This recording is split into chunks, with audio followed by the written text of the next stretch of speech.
Bonjour et bienvenue dans le journal Anti-Guyane de ce mercredi 3 février 2010. En Guyane, la course aux élections régionales est partie, revue de détail des postulants dans cette édition. En Guadeloupe, la construction d'un port multifonction est à l'étude du côté de la vinaigrerie à Petit-Bourg.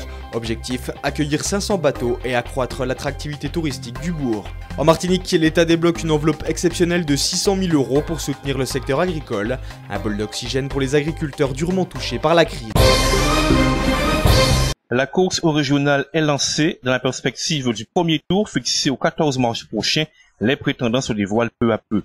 À un peu plus de mois du scrutin, on sait qu'à droite de l'échiquier politique, Rodolphe Alexandre conduira une liste d'ouverture au nom de la majorité présidentielle soutenue par l'UMP Guyane. La conseillère régionale UMP, Joël Prévost-Madère, qui a pris ses distances avec son parti, en fera de même, tout comme le conseiller régional et ex-maire d'Apatou, Gérard Amayota. Les maires respectifs de Matoury et Makouria, Jean-Pierre Roumillac et Serge Adelson, caressent un projet commun identique. L'ouverture est décidément le mot à la mode, y compris pour les FDG, les Forces démocratiques de Guyane, du conseiller régional Gilles Horte. À gauche, le deuxième vice-président du conseil régional, José Gaillou, sera tête de liste de Guyane Écologie. Walwari de la députée Christiane Taubira et le PSG du troisième vice-président de la région, Marie-Josée Lalcy, seront de la bataille.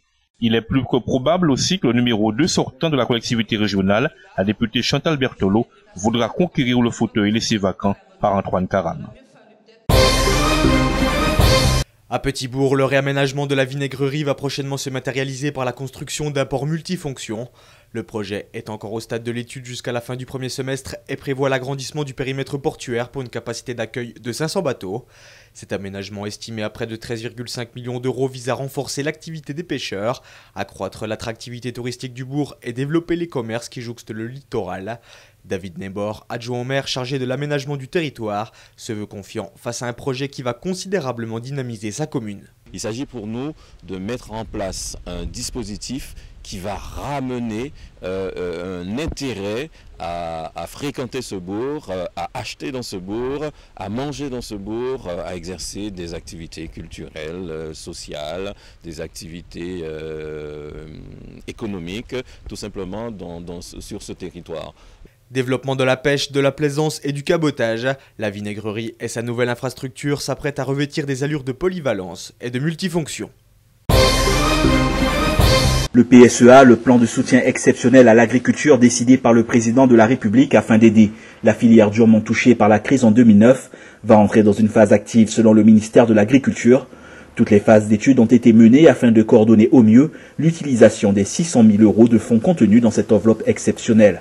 La santé financière d'une bonne partie des 3500 agriculteurs de l'île s'avère délicate compte tenu du contexte et du long conflit social qui a perturbé la culture et la récolte des fruits et légumes. Ce plan d'aide contient des mesures d'allègement mais aussi et surtout un plan qui permettra de financer les prêts de trésorerie et de consolidation selon le ministère de l'Agriculture qui affirme que tout est prêt pour le mettre en œuvre dès à présent. Cela alors que les professionnels du secteur attendent ce bol d'oxygène avec impatience. Le recensement 2010 de l'INSEE est lancé. Jusqu'au 27 février, comme il y a 5 ans, l'ensemble des résidents de 3 communes de moins de 10 000 habitants seront comptés, en l'occurrence Monsigny-Ritourné-Grande, Grand-Santi et Apatou.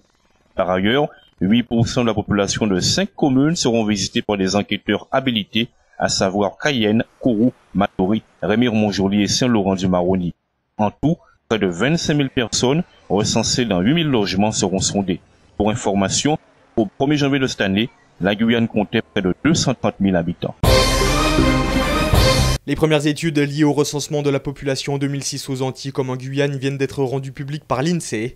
Concernant le volet emploi, l'Institut national de la statistique et des études économiques précise que les cadres représentent 10% des emplois en Guadeloupe et en Martinique, contre 11% en Guyane et 15% en France métropolitaine.